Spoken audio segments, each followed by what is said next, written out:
Boa noite, jovens padawans. Obrigado por estar aqui comigo de novo. Continuando as nossas aulas, hoje vamos falar da estrutura do Magento. Sim, a gente vai começar a ver código, mas não vamos fazer código ainda.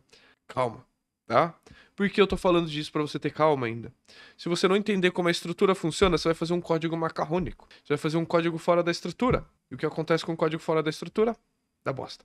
Desculpa falar, mas é a verdade. Então, a minha ideia aqui é trazer para vocês como estruturar o código de uma maneira legal, como a gente vai trabalhar esse código e para que serve cada coisa. Né? E a gente vai passar pelos principais arquivos no root e sim pela estrutura de temas, vamos passar pela estrutura de módulos. Peguei um modelinho que eu tenho mais pronto aqui, mas dentro do padrão, mas ele está mais pronto para a gente conseguir olhar.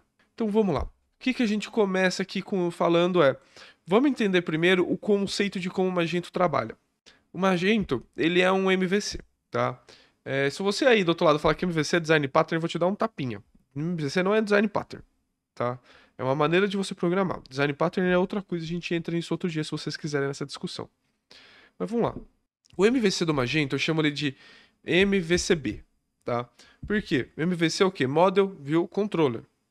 Para o Magento, ele tem Model View Controller e um block. Mas, Sakai, o block não é um helper? Não, ele não é bem um helper, eu vou explicar para vocês isso já. Então vamos lá. O model é o quê? É onde eu tenho minha regra de negócio e é onde eu faço as conexões com o banco de dados normalmente. Então, os models vocês vão ver que vai conectar com o banco, vai ser uma collection, vai ser uma API, vai ser uma regra de negócio complexa, isso é um model.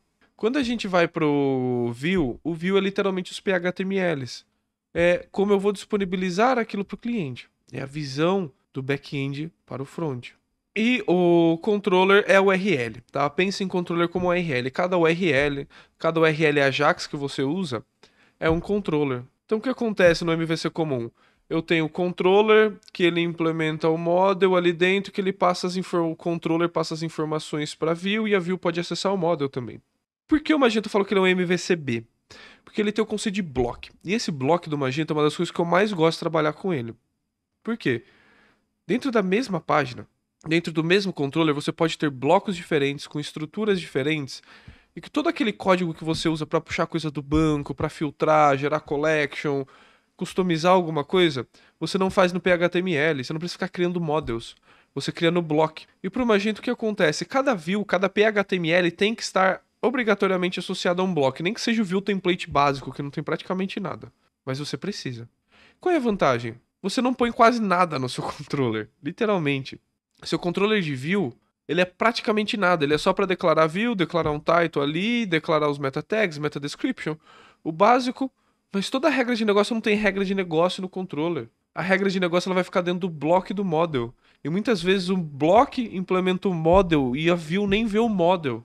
Essa é a grande vantagem. Então você vai ver em vários templates do Magento, a gente vai passar por alguns, ele vai ter block, get products collection. Aí ali dentro ele vai fazer o código que ele precisar.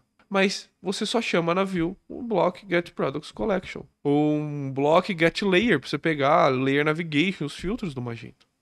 Por isso é muito importante você entender essa questão do block, ela é muito usada. Você de front, você tem que saber usar um block. Você que é de front, você tem que saber criar um block. Ainda mais para esconder o código ali, tá? Para trazer esse código para esse block e pensar para esse código ser reutilizável. Outros detalhes que a gente vai ter. A gente tem helper. O que é um helper pra gente? Helper você tem que pensar em algo que trata alguma informação e te ajuda a trazê-la de uma maneira diferente. Por isso é helper. Helpers do Magento. Eu passo o produto, me retorna uma string da imagem.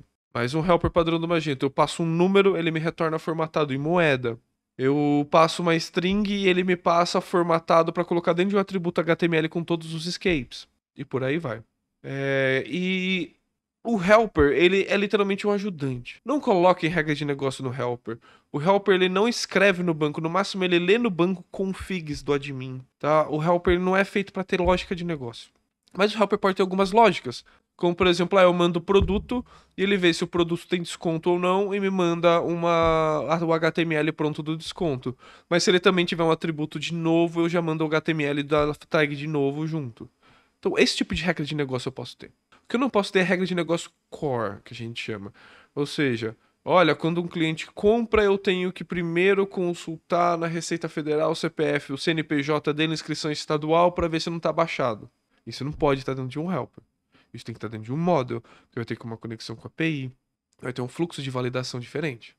Flavinho, pergunta do Flavinho aqui já pra gente. Começamos bem. Pra mim é meio difícil definir onde termina o back-end e onde começa o front-end. Parece que é quase tudo back. Muito bem, Flávio. É isso mesmo. É quase tudo back. Por isso que eu falo, você aí que é de front, que tá olhando essa aula, esquece que front é HTML, JavaScript e CSS.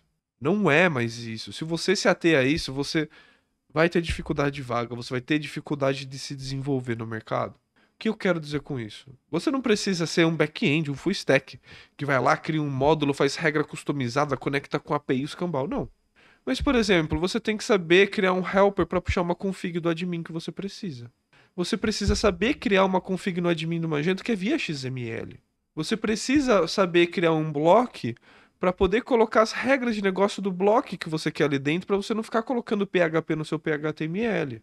Então, assim, front, abra o seu coração. Você não precisa ser um especialista de back, mas você tem que ter um pezinho ali. Porque senão você vai ficar sempre dependendo do back. Senão esse sempre dependendo do back não é uma visão boa pro time. O time ele tem que andar junto. Obviamente. Estou com dificuldades, back. Me ajuda. Ótimo. Mas não é boa hoje, não é bem visto uma postura daquele cara que fala: eu sou só front. Fazer HTML, CSS, JavaScript, um PHTML ali, qualquer outra coisa eu passo para back-end. Não é mais bem assim que funciona. Obviamente. Eu preciso de uma collection customizada XPTO que vai buscar filtros. Você pode pedir isso para um back-end e deixar pronto para você. Mas você precisa saber, por exemplo, como você chama uma collection simples. Você precisa saber como puxar uma config do admin. Então, você tem que ter conhecimentos básicos do back-end para não travar o seu trabalho e ficar dependendo dos outros o tempo todo. Então, o Thiago Marquezine trazendo aqui pra gente sobre o View Helper. Não sei se a Adobe tem recentemente tentado evitar, mas tenho notado que os módulos mais novos do Magento não estão usando o Helper, mas passando a usar a responsabilidade para Model e View Model. Sim, por quê? O Magento ele não precisa mais de Helper para os módulos novos, em teoria. Porque os Helpers já estão lá. Lembra que eu falei que Helper é para uma coisa simples? Então vocês vão ver onde a gente usa Helper. O Helper, você manda um objeto, algumas informações, e ele te retorna texto. O View Model é como... Aí uma diferença, né? Qual é a diferença entre o View Model e pro Block? Você pode ter dentro de um PHTML, você só pode ter um block. Mas você pode ter mais de um View Model. Então o View Model, às vezes, ele facilita esse reuso de código entre os PHTMLs com blocos diferentes.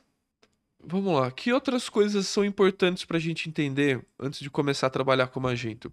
Cache e indexers. A gente tem a cache do Varnish, que já expliquei ela um pouco, vou explicar em detalhes um pouco mais para frente. A gente talvez possa falar um dia só sobre cache.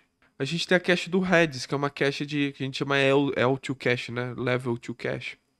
É aquela cache onde eu vou guardar a configuração.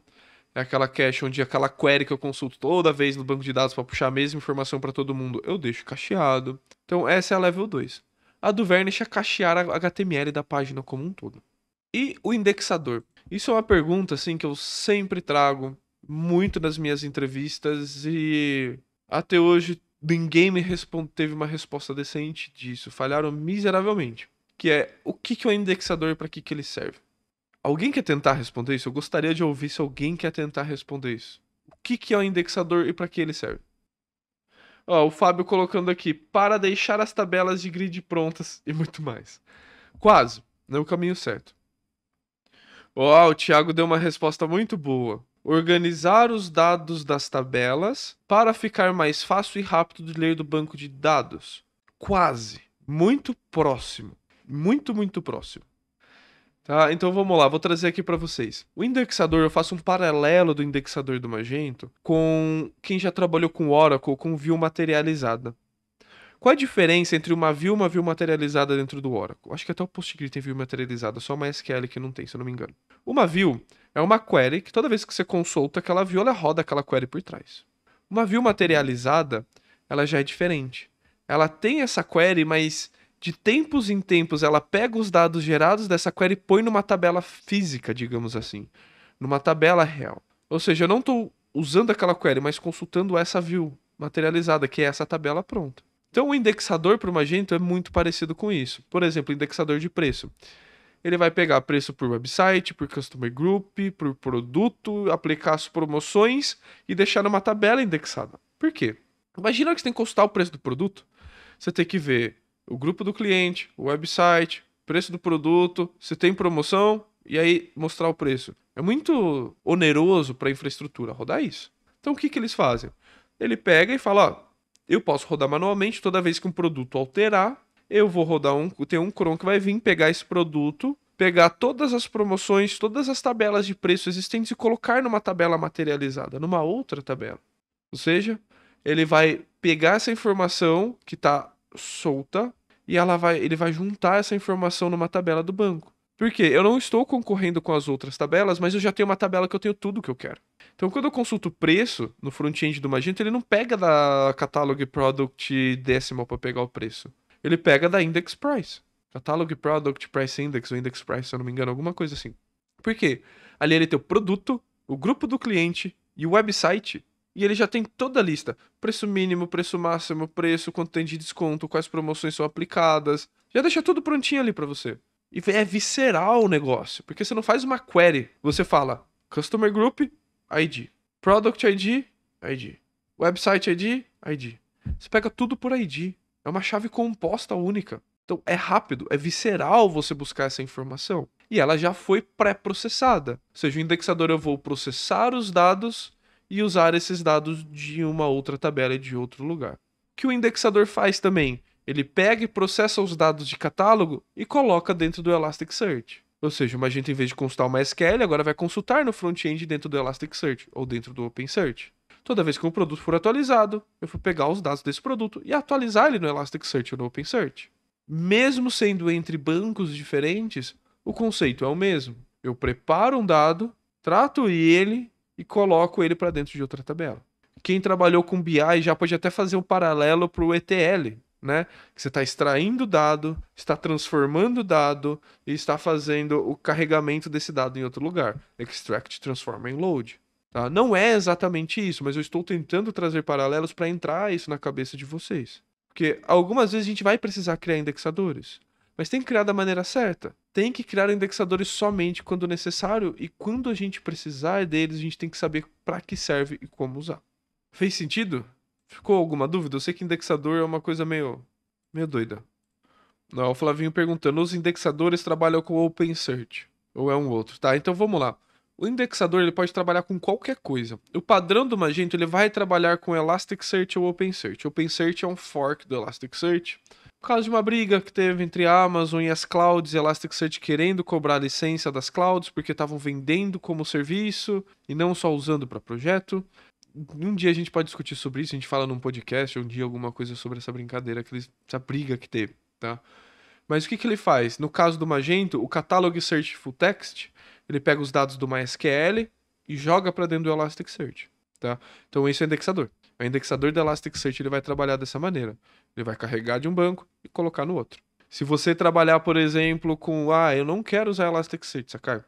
Eu quero pegar, sei lá, eu quero usar um Algolia, mas eu quero fazer o meu módulo do Algolia, beleza. O que você vai fazer? Você vai criar um indexador que vai carregar os dados do Magento e vai mandar para a API do Algolia. Você carregou dentro do Algolia, por mais que não é um banco, é uma API, não deixa de ser você extrair o dado, transformar ele e carregar em outro canto. Beleza? Agora, filas. Vamos falar sobre filas. Filas é uma coisa que ainda acho que é muito subutilizado dentro do Magento. Se eu não me engano, fila entrou desde a versão 2.3 e tem um grande uso de filas, mas a gente pode usar de outras maneiras. O que é uma fila? Uma fila imagina que eu tenho 3 produtos para processar, para atualizar estoque, por exemplo. Eu vou colocar o produto A na fila, o produto B e o produto C. E aí eu vou pegar isso e eu vou ter um cara chamado worker, que é quem vai trabalhar esses dados. Ele pega o item 1 e roda. Beleza. Pega o item 2 e roda. Beleza. Pega o item 3 e roda. Grande vantagem da fila. Se o item 2 travar, o item 3 nem sabe que o item 2 travou. Então não tem problema. Não tem crise. Se um item falha de 1000, só um item de 1000 falha. E você sabe qual foi o item que falhou. Um exemplo bom também é envio de e-mail. Cara, eu tenho muito e-mail para enviar. Imagina que eu tenho um servidor de e-mail que não é tão rápido assim. A partir do momento que eu faço assíncrono, o cliente fecha o pedido e eu mando, manda esse e-mail para fila. Aí ele vai, vem alguém, pega, manda e manda o e-mail pro cliente. Vantagens de fazer isso. Se o seu cliente de e-mail bugar, por algum motivo, ou o seu server de e-mail bugar, ele não fecha a compra. Se você trabalha com fila, seu e-mail bugar depois, você mandou o e-mail para fila. Bugue o e-mail que quiser. Pedido, fechou? Mas o grande uso que poucas pessoas usam. Você aí, que trabalha com integração de Magento, se você não usa APIs assíncronas, tá fazendo errado. Por quê? Você tem um volume muito alto de coisa para fazer, você manda em bulk, são as bulk APIs. O que ele faz? Você manda 1000 itens, ele põe os 1000 itens na fila, ele te dá um tokenzinho, você fica consultando esse token. A hora que ele terminar, você consultar o token, ele vai falar, opa, terminou. E ele vai te mostrar o que acabou, o que não acabou e o que deu erro. Isso que é muito legal. Porque você não espera aquilo rodar na hora. Eu tenho que mandar 1000 produtos. Beleza. Você manda em bulk os 1000. Você não tem que ficar esperando aquilo rodar. Você não está segurando o banco de dados. O Magento está rodando de maneira assíncrona, sem atrapalhar tanto a performance do seu front-end do site. Então, este para mim foi a grande maravilha que trouxeram das APIs assíncronas. Eu acho que foi na 2.3, se eu não me engano. Falamos um pouquinho dos conceitos. Agora eu sei que vocês estão doidos para isso. Então, vamos começar a olhar um pouquinho do código, dos arquivos. Primeira coisa, eu vou passar os nossos arquivos do principal. A gente passou pelo app, o env já, tá? O user.ini é um que o Docker vai usar esse user.ini para modificar configurações do PHP. Auth.json sample é onde você vai configurar o seu auth, que são as suas chaves do Magento ou chaves para outros módulos para usar neste projeto. Composer. Nem preciso falar, quem trabalha com PHP é obrigatório saber o que é o Composer. Docker Compose que a gente passou. Aqui vem algumas coisas trickies, que vem do Magento que a gente tem que tratar. Grunt Config. Então ele vai falar onde vai estar a configuração dos temas para o Grunt rodar. E o Grunt File, você troca ele para Grunt.js e você começa a conseguir a rodar um Grunt. Então você compila o front-end de uma maneira muito mais rápida, você salva o arquivo e ele compila o front-end para você.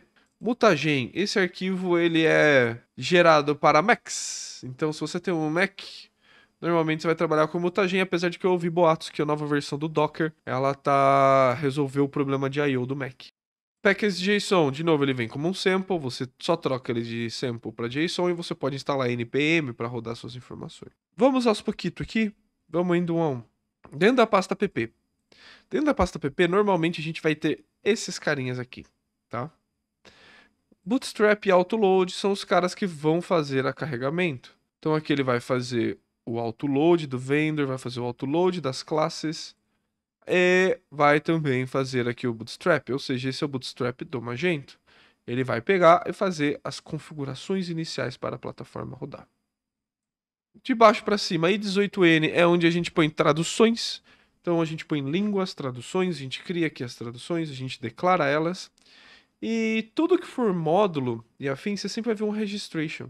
Que ele vai falar, eu estou registrando um tipo de componente, o nome do componente é este. Então, o registration.php é um dos arquivos mais importantes. Sem ele, o seu módulo não carrega. Sem ele, seu tema não carrega. Sem ele, sua tradução não carrega. Dentro da pasta etc, temos dois arquivos que são muito importantes. O env.php, que ele é esse arquivo de variáveis do ambiente. Ele vai falar qual a sua search engine, qual é a URL do search engine, o que você usa de banco de dados, MySQL 4, qual que é o banco de dados, root, não sei o que, host do Varnish, por aí vai. São as configs para o ambiente funcionar. Já o config.php, ele é um pouquinho diferente, porque ele é onde a gente mostra os módulos, tá? Mas aqui também, com o tempo, vocês vão ver que é onde a gente trava a configuração para ir para produção. Então, para ir para produção, eu quero configurações como arquivos de CSS têm que ser minificados e mergeados. Vou habilitar bundle, posso minificar HTML. Então, essas configurações que são para não modificáveis, a gente põe no config.php. Ele força que todo mundo rode com as mesmas configurações. É muito importante colocar aqui, o config.php ele vai para o Git, mas o env.php normalmente ele não vai para o Git, porque cada ambiente vai ter o seu env. Vou pular a design e vou passar para code, porque a gente vai falar da design já já. Na pasta code, onde a gente tem módulos. Nossos famosos módulos estão aí. Então, por exemplo, a gente já criou aqui os módulos da Nerd, que a gente criou lá 2021, 2022, e a gente vai refazer eles para eles ficarem bonitões. Então, o que que eu tenho no módulo? Eu vou pegar esse que está mais completo. Eu tenho... principal é a minha pasta etc. Dentro da minha pasta etc, eu vou ter o principal arquivo chamado module.xml. Module.xml. Que ele faz o quê? Eu declaro qual que é o nome do meu módulo e ele depende de quem? Então eu tô falando, ó, cara, sem esse módulo ele não roda. Mas ele tem que rodar na sequência do UI e do checkout. Isso significa o quê? Muito importante. O Magento só vai compilar, não é compilar, ele só vai implementar o módulo D8Nerd UX se o D8Nerd Core existir, depois que o Magento UI for implementado e depois que o Magento Checkout for implementado. Ou seja, eu consigo garantir que eu tenho literalmente todos os módulos pré-carregados. Então, se eu tenho que estender algum módulo, se eu tenho que estender alguma coisa, ele já está pré-carregado. DI. DI é um cara importante. É um dos mais importantes também. Isso tudo é importante, né? É coisa. Por que o DI ele é muito importante? Porque ele é onde eu sobrescrevo as coisas. É onde eu crio plugins. É onde eu crio tipos virtuais. E é onde eu modifico as coisas a nível de código. Sim. Você pode criar classes sem fazer código. Então, por exemplo, Magento CMS Model, aqui eu estou modificando os argumentos dessa classe. Ou seja, eu estou falando, ó, o seu argumento extensions, ele é uma array que já existe, se eu for caçar esse arquivo, ele existe. Eu estou adicionando os itens dentro do allowed SVG, SVG XML e image allowed SVG, SVG XML. Porém, eu posso criar um virtual type, que eu estou falando, ó, quando alguém chamar Magento Catalog Category Image Upload, na verdade você vai chamar Magento Catalog Model Image Uploader e modificando estes argumentos. Ou seja, se eu for lá, essa classe não existe. Mas se eu chamar ela no código, ela existe. Sim, se eu chamar ela via DI, ela existe. Então o Magento cria classes. E o que é legal aqui? Você consegue criar uma classe que você quer reusar ela e só mexer nos parâmetros que entram. Você cria a classe e cria os virtual types dessa classe modificando os parâmetros de entrada dela. E você duplica, triplica, faz vezes 10 essa classe sem fazer código PHP. Vou passar aqui para o ACL XML. O ACL, ele é o quê? Ele vai falar recursos, ou seja, Access Control List. É o que a gente vai usar de ACLs para o admin normalmente. Então, sabe quando a gente fala, eu quero que esse menu só apareça quando a pessoa tiver acesso? É isso que precisa acontecer. Cache. Eu posso criar tipos novos de cache para o Magento. Então, eu só limpo o cache do VSEP, só limpo o cache do HTML, só limpo o cache de CSS. Então, se você quer cachear uma coisa que é muito específica, você poder tratar totalmente separado, funciona aqui. Você cria essa cache aqui. E o Web API é onde a gente define as APIs. Ou seja, eu defino o GET, por exemplo, o Search Address aqui. E eu falo, ó, você vai usar esta interface, chamar este método e é anônimo, ou seja, eu não preciso de autenticação. Eu posso colocar aqui se ele precisar de autenticação. Então, toda vez que ele vir no search address, ele vai chamar esta interface, este método. Então, eu não preciso declarar um controller. Isso funciona dentro dos models, as APIs do Magento. A gente vai passar sobre a API em detalhe. Elas são um pouquinho esquisitas, mas funcionam super bem. E eu tenho algumas coisas importantes. Eu tenho sempre a pasta de minha HTML e front-end, que nem sempre você vai ver. Você vai ver que na de minha HTML eu vou ter o DI. Qual é a diferença do DI aqui fora para os DIs aqui dentro? Aqui fora, ele é um DI base. Ele vai aplicar para admin e para o front-end. O do admin, ele aplica somente para o admin. O do front-end aplica somente para o front-end. Quais são os outros dois arquivos que aparecerão? System. Então, é aqui que eu crio configuração. Sabe quando você vai lá em Store Config e vê as config bonitinhas dos módulos lá e você quer fazer uma? É aqui que você faz. E os sections é se você quer modificar Customer Sections. Ou seja, o que eu estou falando. Toda vez que a URL Customer Account Logout for usada, você vai recarregar todos os Customer Sections. O Login Post, tudo bem. Account Create Post, também. Account Edit Post, Customer Ajax Login, também ele vai sempre forçar recarregar. Então imagina que você criou um controller customizado, uma API customizada que modifica o dado do cliente. Você pode vir aqui, põe a URL e põe a section. E eu pulei um de propósito, eu tenho o config. que é esse config? O config é... Sabe quando você tem um módulo e você quer deixar as configurações pré-definidas? Então é isso, eu tô falando, ó, pro website default, o default de Customer Address Street Lines é 3. No caso aqui eu vou por 4, porque precisaria ser 4, né? The IT Nerd Newsletter, General Privacy Policy Text, é esse texto inicial. Quando você instala o módulo, ele já tem uma config pré-definida. Muito bom, né? Então, normalmente isso é bom a gente deixar o mais pré-definido o possível. Claro que você não vai por token, claro que você não vai por chave de acesso. API. API é onde ficam as interfaces, as interfaces. Então você vai ver, eu tenho um calculate carrier rates, que ele é um public function, traz isso. E o zip search, search address, search zip code. Então é a mesma coisa.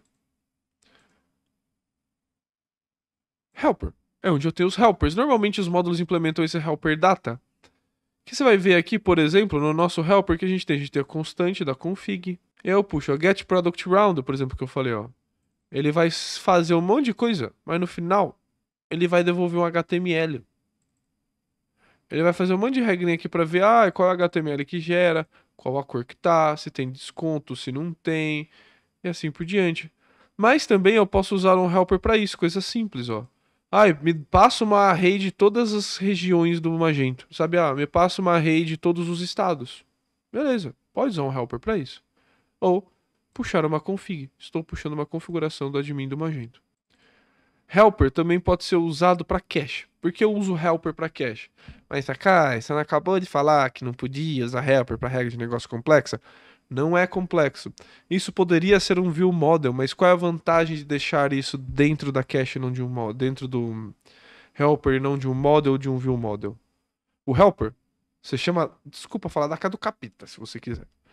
Em qualquer PHTML você dá um this helper, você chama aquele bagulho do inferno e ele aparece pra você.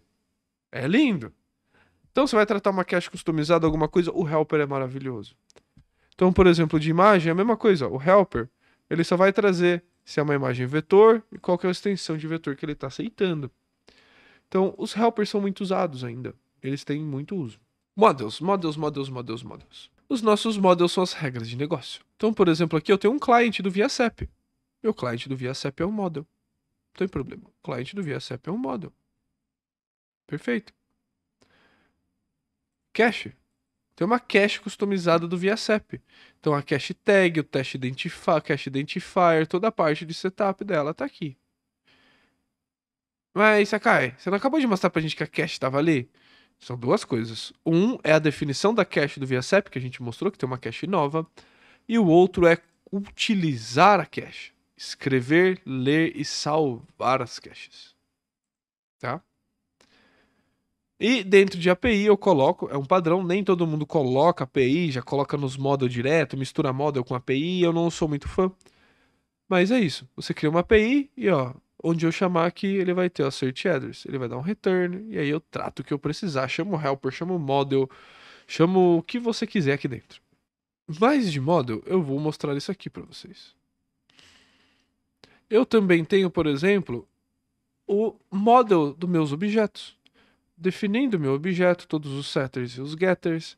Eu tenho o repository, que é o repositório para eu lidar com esse objeto, pegar ele, salvar, deletar, apagar, fazer miséria, tá? E eu tenho resource models, que são o quê? São os models que vão definir a relação de entidades, porém eu também tenho collections, e aqui dentro eu tenho relacionamentos.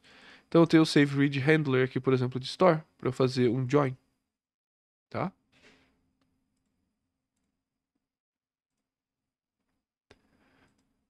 Continuando. Plugin. Plugin, plugin, plugin, plugin. Plugin, plugin, plugin, plugin. Vamos lá. Plugin. Eu vou explicar por último plugin. Deixa quieto. Não vou explicar agora. Vou voltar até pra câmera pra explicar plugin. Rewrites. Isso aqui é um padrão que eu faço. Toda vez que eu sobrescrevo um arquivo padrão do Magento, eu coloco dentro da pasta Rewrite. Então você vai ver, ó. Rewrite, Catalog, Block, Product, Image Factory. Se eu for lá, Magento, Module Catalog, Block, Product, Image Factory é igualzinho. Então, ó, Magento, Catalog, Block, Image Factory, tá? Eu sempre mantenho assim, porque é muito mais fácil de você fazer. É muito mais organizado de você fazer. Esse módulo aqui ainda tá meio bagunçado, por isso que a gente tem que arrumar. Teria que ser Magento, theme block HTML como esse, os outros deveriam ser iguais. Setup. Tá? Setup mudou bastante no Magento, a gente não tem mais o upgrade schema, install schema e o install data e upgrade data, mas agora nós temos patch datas, que para quem trabalha com Laravel é muito parecido com migrations. Então eu aplico e eu reverto elas. Então eu crio informações no banco, populo informações, eu faço seeding, né? Que a gente chama também, eu populo informações no banco. Como nesse caso eu crio atributos de produto. Mas, Sakai, e cadê o banco de dados? Onde você gera o banco de dados? O banco de dados fica aqui, ó, dentro do DB Schema. Você declara agora via XML o banco. Teve gente que reclamou. Eu prefiro. Eu prefiro bastante. Eu acho melhor. Temos View Model. Aqui, ó, você pode fazer o View Model, igual foi comentado. É um View Model. Implementar Argument Interface. Beleza. Get Product Roundel. Lindo. É um View Model. Porém, aqui eu tenho a View. Na View eu tenho o quê? Admin HTML e front-end. O que que eu vou ter nos dois sempre quando eu abro? Eu vou ter o require.js config, que é para eu definir meu require.js, criar meus mixins, modificar o que for necessário, ou até definir, por exemplo, que um short name para algum arquivo JavaScript seu. Como, por exemplo, você nunca chama path do arquivo do jQuery, você só chama jQuery, porque em algum require.js isso foi configurado. Aqui vai ser sempre igual os dois para dentro, então eu vou abrir o do front-end que está mais completo. Eu vou ter layout, templates e web. Layout é normalmente onde os devs de front que estão começando aí começam a arrancar cabelo. Mas a gente vai simplificar layout, vocês vão aprender a amar os layouts, eles são lindos e maravilhosos, galera. É uma delícia trabalhar com layout depois que se acostuma. Porque ó, você pode literalmente aqui, ó, na página do produto, modificar templates. Você pode não só modificar os templates, como inserir informações. E nesse caso aqui, eu estou inserindo o shipping estimate e eu estou também inserindo o parcelamento do produto. Ou seja, via XML eu vou lá e imputo informações na página. Eu insiro ali, eu faço ele escrever as informações. Templates, aqui já é onde ficam os nossos PHTML, né? Nossos PHTML bonito. Então, templates são os PHTMLs. E temos também aqui na nossa pasta web. Essa pasta web é muito doida, tá? Porque na pasta web a gente tem algumas coisas e aí a gente vai falar já sobre Knockout. Não se preocupa, tá? Então vamos lá. CSS. Você sempre vai ter isso aqui, module.less. É o arquivo de less que vai compilar, tá?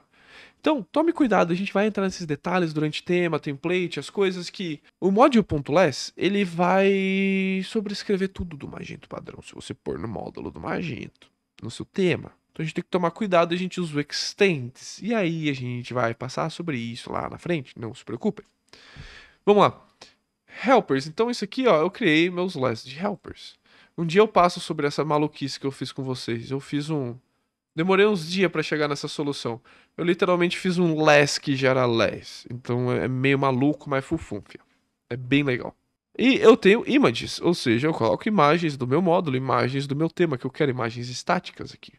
E eu tenho o JS. Dentro de JS tem algumas organizações que eu gosto de fazer.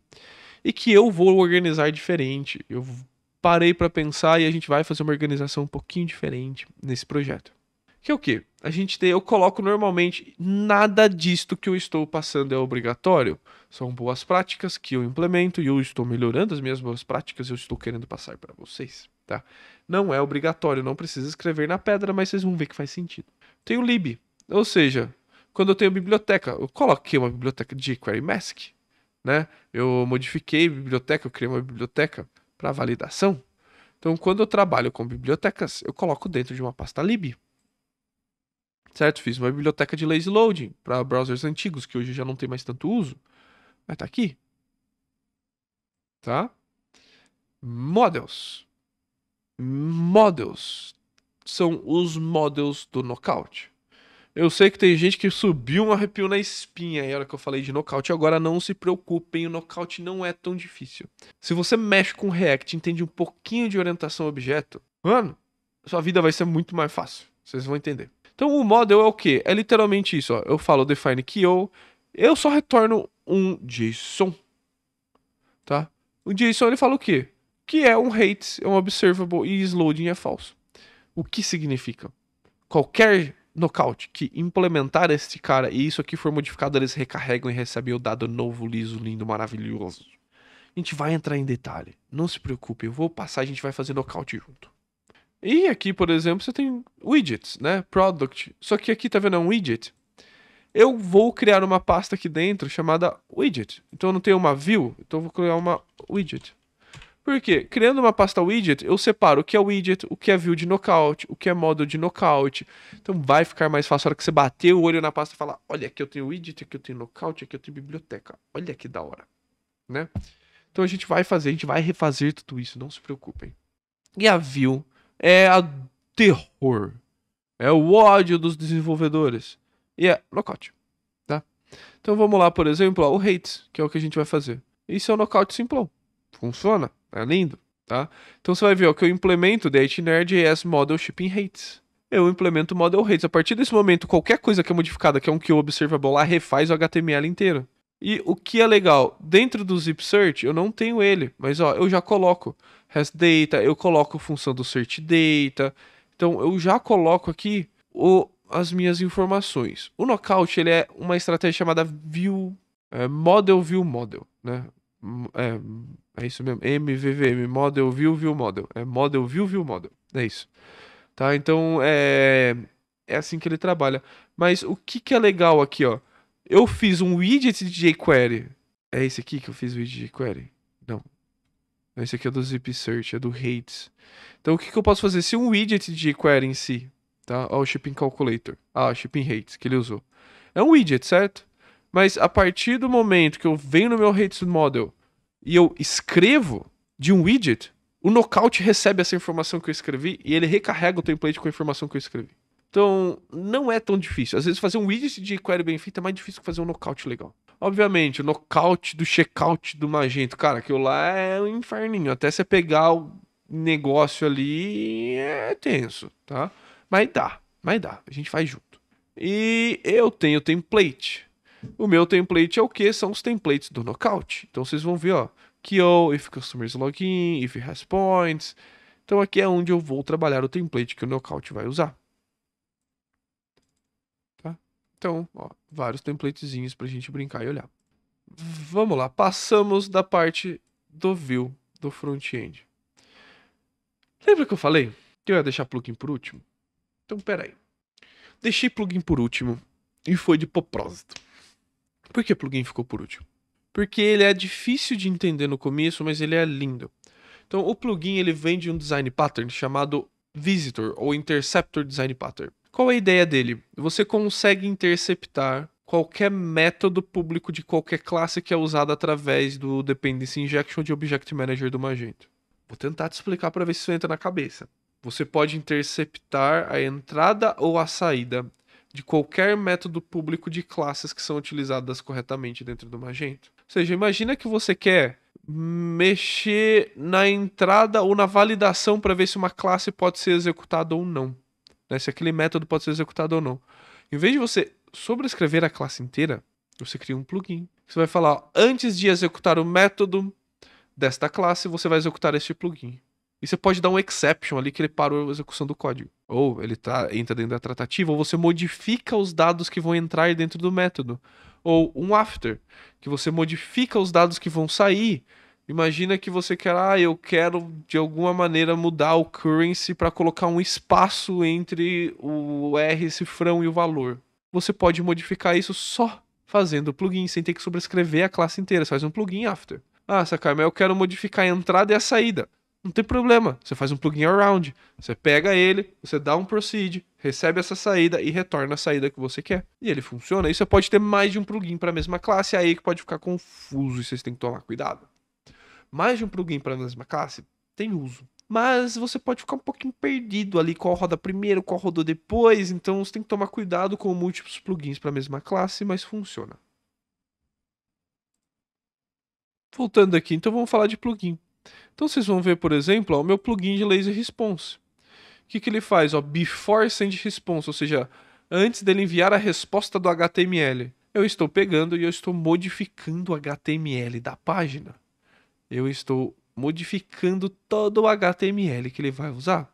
Eu só retorno response. Eu recebo response e retorno response. Ou seja, eu estou modificando o HTML da página. Sei.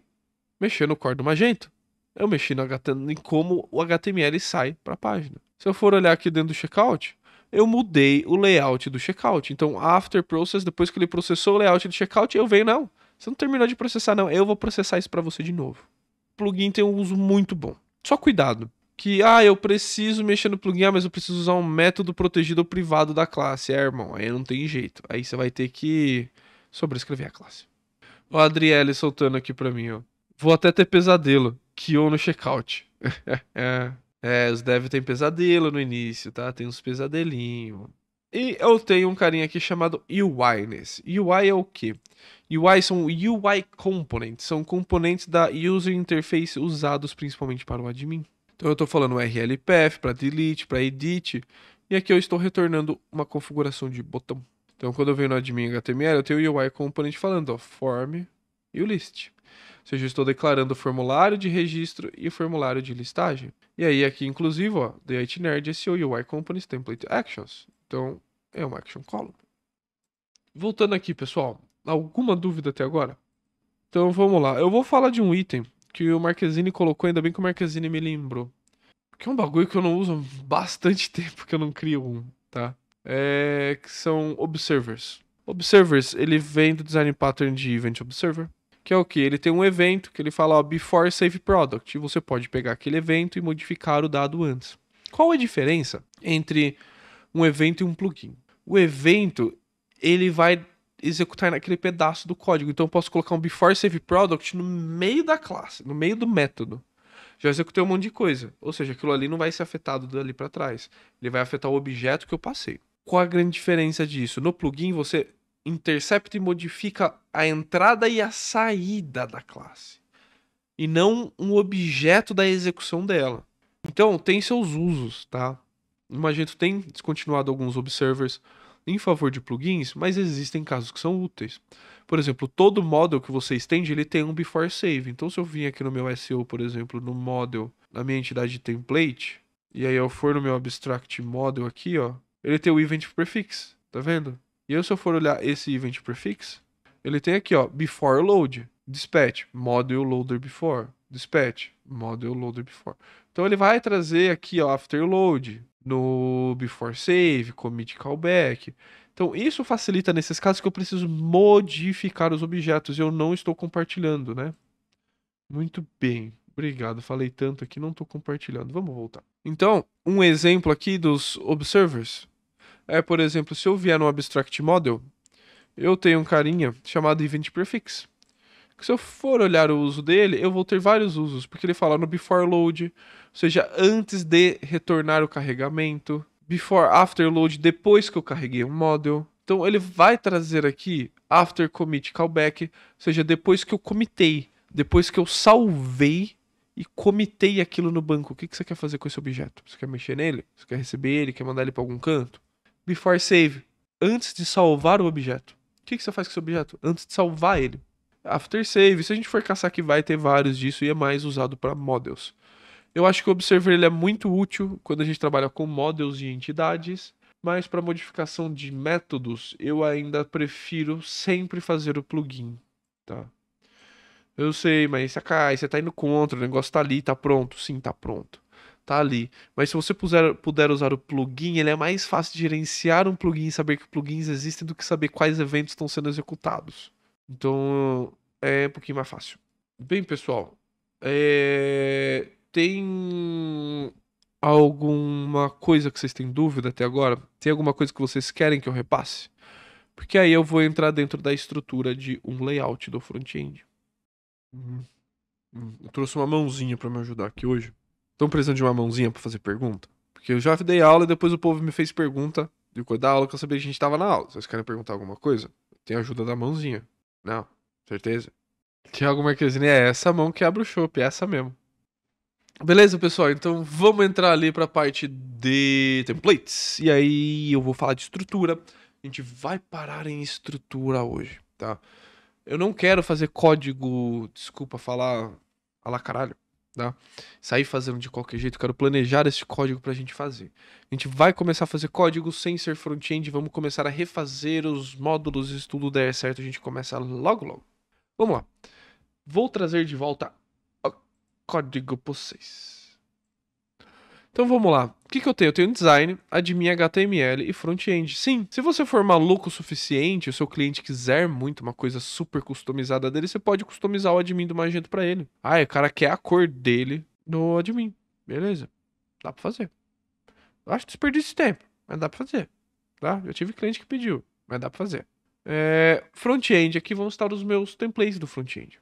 Qual é a vantagem? O template, eles são dentro de escopo. Então eu tenho o escopo do vendor, no caso de IT-Nerd, e eu tenho um default. De novo, o que eu tenho aqui? O meu registration, né? Que vocês viram, eu tenho no módulo ali em cima registration, tem no tema. Então, ó, component register, module. E aqui, component register, tipo theme. Estou falando que esse é um tema. Composer JSON a gente coloca, porque isso tudo vai virar coisas composers depois pra gente. Então a gente vai deixar isso aqui. E o theme XML. Esse cara, ele faz o quê? Eu defino qual que é o nome dele, qual que é o tema pai, ou seja, de qual que eu estendo. Por que isso é importante? Se você não estender um tema, ele não vai usar tema nenhum. Ou seja, você vai ter um site sem layout. Você vai ter que fazer todos os layouts do zero, do Magento inteiro. De tudo. De tudo. É trampo pra caramba. Então, eu sempre estendo blank. Ah, mas Sakai, por que você não estende o Luma? Porque o Luma é uma extensão do blank. Ou seja, se eu usar o blank, eu estou usando o mais puro, mais cru possível que eu posso usar do Magento sem nenhuma modificação. O Luma já é um exemplo dessa implementação. E aqui dentro eu tenho a minha pasta etc, como eu sempre tenho a pasta etc. Eu vou ter aqui as minhas configurações do tema, ou seja, falo a Media Images, para o catálogo. Esse tipo de imagem, ou seja, quando a gente chama essa imagem do produto, chama o help para me dar a imagem, mas dá esse tipo, ele vai pegar o tipo thumbnail desse tamanho. Então é aqui que eu defino meus tamanhos da imagem. Porém, também é aqui que eu defino como a minha galeria vai funcionar no carrossel. Se vai ter magnifier, quais que são os breakpoints desse carrossel. Então eu vou ter aqui também exclude, ou seja, quem que eu vou excluir desse cara para ele não fazer os bundles ou não colocar diferente. Então aqui eu vou fazer o DI para definir tudo o que eu preciso de configurações. Muito usado para configurações de imagem e para configurações da galeria. E vamos aqui. Eu tenho a pasta mídia que normalmente a gente deixa só um preview, né? A gente vai depois fazer uma imagenzinha, deixar bonitinho, deixar um print aqui, porque ele aparece no admin. Frescurinha, mas tá lá. E na pasta web, aqui eu faço uma organização que eu gosto. Faço em todos os meus projetos. E aí eu vou dar as dicas pra vocês aqui agora de como fazer isso ficar bem da hora, tá? Vamos aqui, a gente tá em web. Eu vou ter images de novo, beleza? Eu poderia colocar JavaScript aqui, poderia colocar JavaScript aqui, mas irmão, não põe JavaScript aqui. Por que não? Vamos pôr JavaScript dentro do módulo, vamos pôr JavaScript bonito, organizado, que você sabe que tá ali porque ele é referente ao catálogo, ao wishlist e afins. E então vamos lá, eu tenho imagem, o meu favicon, um select, background, um logo, a escrita com BKP, foi mal. Mas é isso, é onde eu vou colocar essas informações, imagens. Fontes, é onde eu coloco fontes, no caso, coloquei fonte awesome. Coloquei aqui o nosso fonte awesome, bonitinho, tá aqui, ó. E coloco as fontes. E aqui vem a grande brincadeira. A gente tem que tomar cuidado para não fazer meleca. CSS. Eu tenho extend. No extend, eu chamo fonte awesome, variables extend, lib icons e um theme extend. A gente já vai entrar lá. Ou seja, que eu uso só para incluir. No fonte awesome, eu vou incluir as coisas do fonte awesome que eu coloquei aqui. Peguei o less do fonte awesome, coloquei aqui, carrego na ordem que eu preciso. Variables. Eu criei uma pasta de variáveis. E eu peguei todas as variáveis do sistema e coloquei aqui dentro e eu modifico.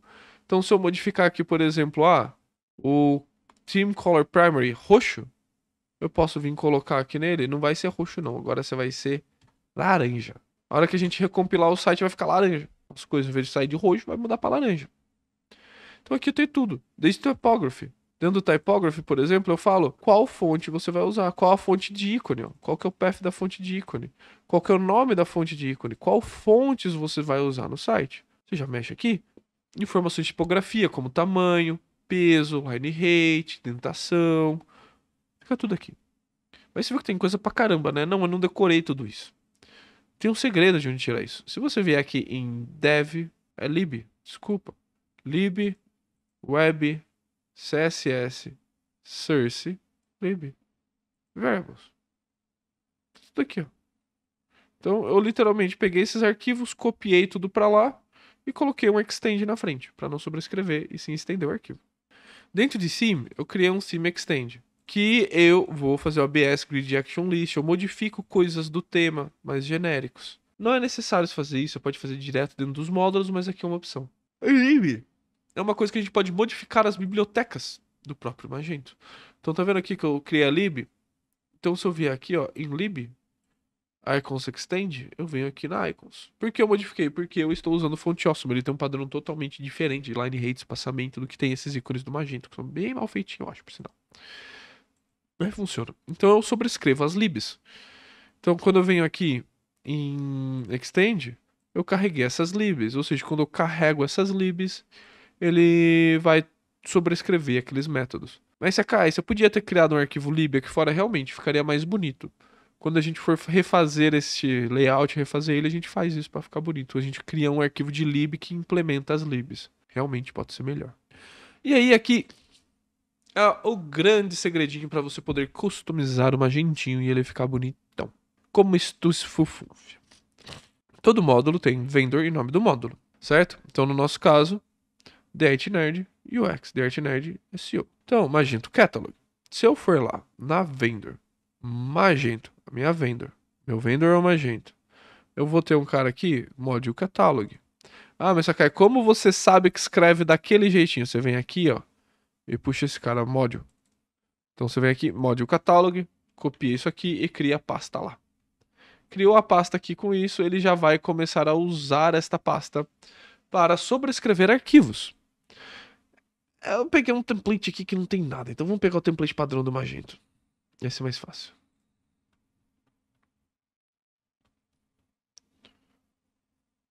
Front-end sim blank. Boa. Então tá vendo aqui, ó, que ele já tem o tema, ele tem, por exemplo, ó, eu tenho um Magento Sales. E aí ele vem aqui, ó, ele tem um email-less. Ele tá modificando o arquivo email-less dele. Então ele criou um arquivo less. Mas vamos pegar, eu sei que tem algum. Não tem algum que tenha PHTML? Eu não tenho PHTML em JavaScript. Ai, que triste. Então eu vou ter que mostrar outra coisa pra vocês. Então, vamos fazer o seguinte. Eu poderia muito bem fazer isso aqui, ó. The IT Nerd UX. Eu vou pegar.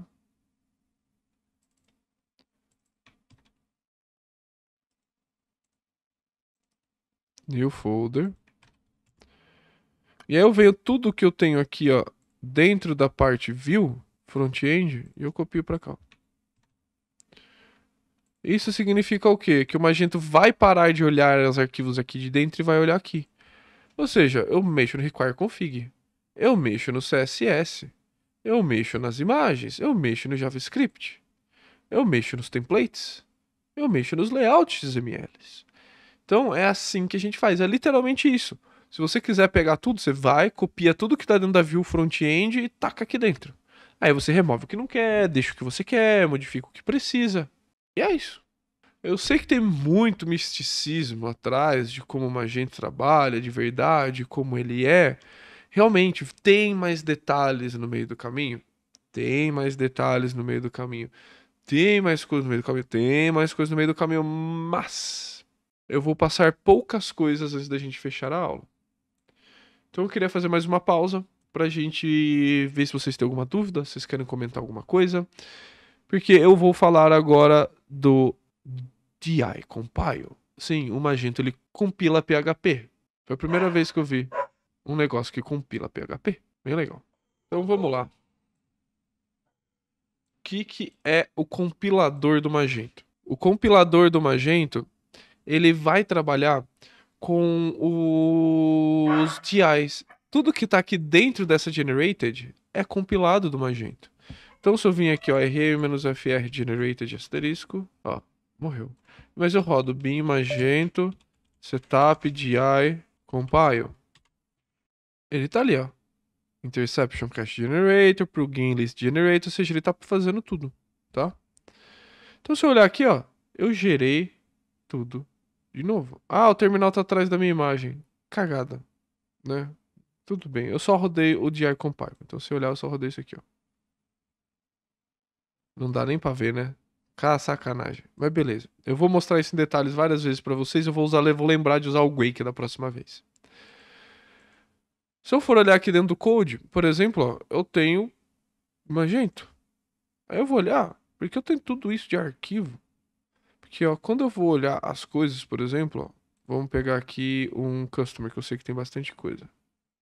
No model do customer, eu tenho factory. Sim, ele cria factory sozinho. Então, dentro do factory, ele já cria para eu criar os objetos de maneira correta dentro do factory. Eu vou dentro, por exemplo, de uma URL proxy, ele vai pegar, ó, e ele vai fazer o wake up, o clone, tudo aqui pra gente trabalhar essas classes. Então ele deixa as classes geradas e é aqui também que ele vai fazer os interceptors. Então ele faz os factories e os interceptors. Então todos os meus plugins vão estar aqui. Todas as minhas informações de classes geradas. Lembra que eu falei que o Magento ele gera uma classe sozinho, sem você fazer código? É assim que ele faz. Ele pega a definição do XML e gera a classe para você aqui dentro. Então se a gente olha do The Nerd, ó, UX, aqui ó, eu tenho um interceptor. Ele fala, ó, beleza, eu tenho uma lista de plugins, então ó, roda essa lista de plugins aqui durante o create dele. Então é isso. Os virtual types vão ser criados aqui. Os factories que você não vê, mas eles existem, eles vão ser criados aqui. Os plugins vão ser criados aqui. Então, esse é o Code Generation. Ele literalmente gera código pra gente para facilitar a nossa vida. E aí, pessoal, é isso. Por hoje, é isso que eu vou ter de informação para vocês. A gente vai começar logo logo a fazer código, não se preocupem. Então fiquem de olho nas próximas novidades. Eu vou estar um pouco mais ativo nas mídias sociais daqui para frente. Agora que eu estou terminando entre hoje e amanhã os vídeos do Meet Magento, alguns já estão para aprovação do time que vai fazer ali os vídeos. E eu queria agradecer a todos vocês que estão me acompanhando. Lembrando que todo o código que a gente fizer daqui pra frente vai ficar disponível online pra vocês, vai estar de graça ali pra vocês, vocês vão ver. Então compartilhem essas aulas, levem para os seus amigos, levem para pessoas que você acha que são válidas para trabalhar aqui com a gente e fazer isso acontecer. A gente tem que fazer do Magento a melhor comunidade do mundo. E não só isso, a gente conseguiu a autorização do board do pessoal do Meet Magento Global para fazer mais um Meet Magento esse ano, e esse a gente vai streamar. Esse próximo vai ser lá no pessoal do Mercado Livre, eles vão ajudar a gente e a gente vai poder streamar esse evento para vocês. Dessa vez vai dar certo, está confirmado. Então é isso, pessoal. Espero vocês na próxima e que a força esteja com vocês.